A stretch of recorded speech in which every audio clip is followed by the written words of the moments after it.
Olá pessoal, estamos dando continuidade a esse devocional sobre o Salmo 23. Se você ainda não assistiu os outros vídeos, não deixe de assistir. Está aqui no meu canal, você procura, vai estar Devocional 01, Devocional 02. E hoje a gente vai dar continuidade falando do versículo 5.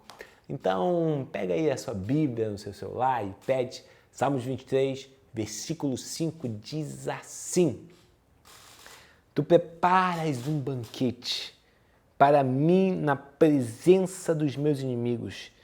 Me honrarás, ungindo a minha cabeça com óleo e fazendo transbordar o meu cálice.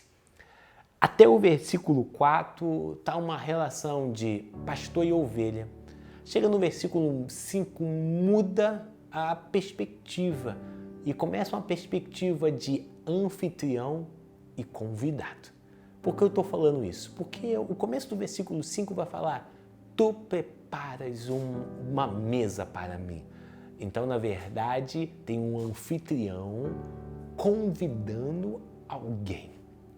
E esse anfitrião, ele prepara o melhor banquete. E, principalmente em toda a Bíblia, existia um costume de fazer banquete em ocasiões especiais, como festas, casamento, alguma honraria ali do rei, alguma vitória sobre a guerra. Então, o rei fazia algum banquete, ou não só o rei, mas alguém com uma boa aquisição financeira fazia um banquete. E todo banquete era farto.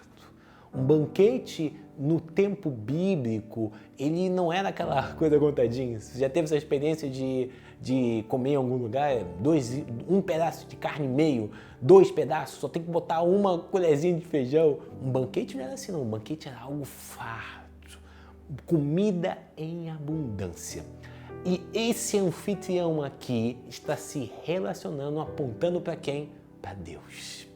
Deus é o anfitrião e Ele preparou um banquete especial para nós. E nós, eu e você, somos o convidado. Então a primeira coisa que você precisa entender nesse versículo 5 é honra.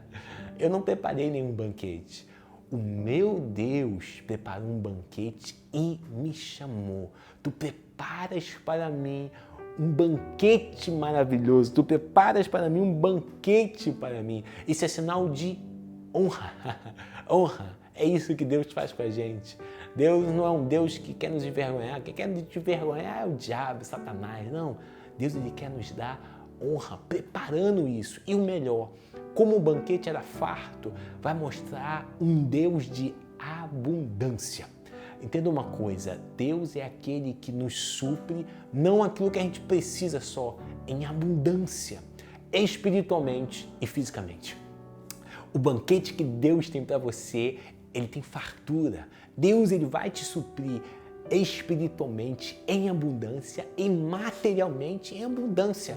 Creia nisso hoje. O nosso Deus é um Deus de abundância. Você se lembra quando Jesus ele multiplicou 5 pães e 2 peixinhos? Ele não multiplicou contadinho, não, vamos botar contadinho para essa multidão. Mais ou menos ali, não conta mulheres e crianças, mas tinha entre 15 a 20 mil pessoas. Ainda sobrou. Deus falou assim, Jesus falou assim para os discípulos, junta tudo, porque ainda tem de sobra. O nosso Deus é um Deus de abundância. E Deus, ele te convida hoje para esse banquete. Sabe para quê? Para te honrar. O nosso Deus é um Deus da honra. Eu quero fazer uma correlação com esse Salmo 23, versículo 5, com uma história que tem até um envolvimento com Davi. Davi, depois de já estar como rei, ele lembra da aliança que ele fez com o filho de Saul, Jônatan. Essa aliança tinha uma das características dessa aliança era proteção. Se acontecesse alguma coisa com Davi ou com Jônatan, eles fizeram uma aliança para proteger os seus familiares. E depois de passar muito tempo, Davi já está no trono, ele lembra e dessa aliança e pergunta: existe algum sobrevivente da família de Saul? E alguém fala para ele: sim, existe um filho de Jônatan que está muito longe, numa terra distante.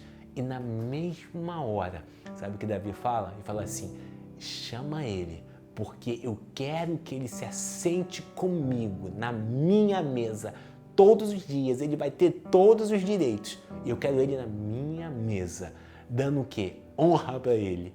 Só que entende uma coisa, esse filho de Jonathan, o Mefibosete, ele estava largado numa terra distante, ele não andava, porque no momento da fuga, a Bíblia narra que ele caiu, ele só tinha ali uma criada junto com ele.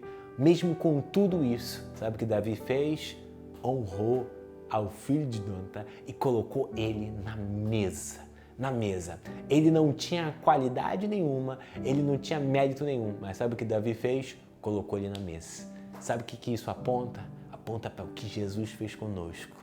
Eu e você, a gente não tinha mérito nenhum. A gente estava sujo pelo pecado, a gente estava distante de Deus. Mas sabe o que Jesus fez? Nos convidou, preparou uma mesa para a gente sentar. E não importa o que a gente fazia, não importa o que a gente era, Jesus falou, vem, tem um banquete preparado.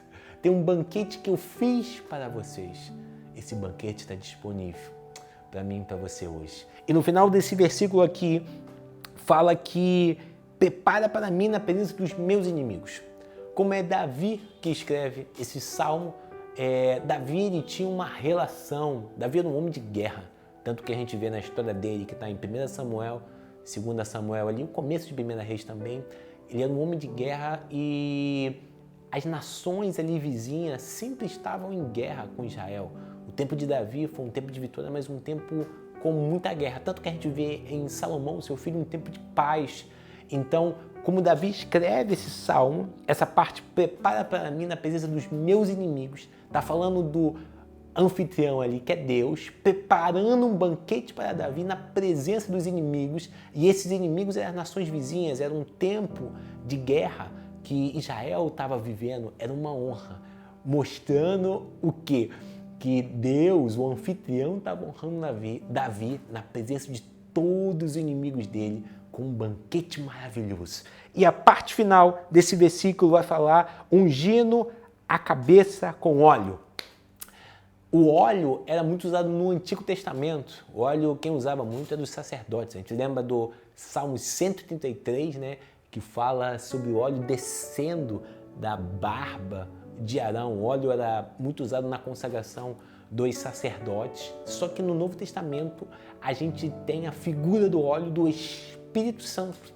O Espírito Santo. Então hoje nós, eu e você, somos morada do Espírito Santo. Então, ungindo a minha cabeça com óleo, a presença de Jesus está em nós.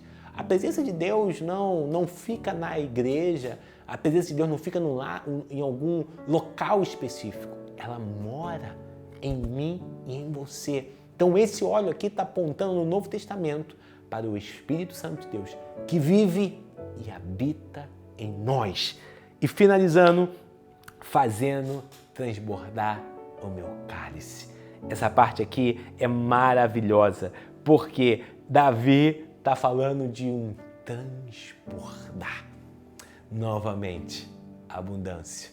Tudo que Deus tem pra gente não é contadinho, mas é em abundância. Pega essa palavra hoje, coloca ela no seu coração e amanhã a gente vai fechar falando do versículo 6. Que Deus te abençoe.